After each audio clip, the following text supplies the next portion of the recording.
Umholi we-EFF uJulius Malema ukubeke kwacaca ukuthi usekulungele ukusebenzisana nohulumeni we-ANC. Uthi kodwa lokhu kuzokwenzeka kuphela uma i-ANC ingakhipha i-DA kulobu budlelwano. We are more than prepared to join the ANC and work in the government of national unity.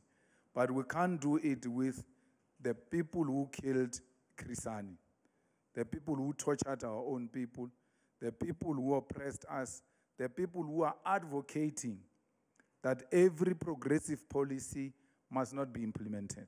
The ANC must know that we are just outside, we're at the doorstep. Once they remove the DA and they want a partner, we are in.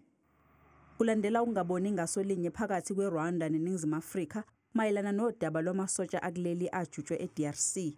uMalema umile ekutheni iNingizimu Afrika kumele ihoxise zonke izivumelwano ezenzile nezwe iRwanda bese ke kuvalwa nendlu yenxusa laseRwanda kulelizwe.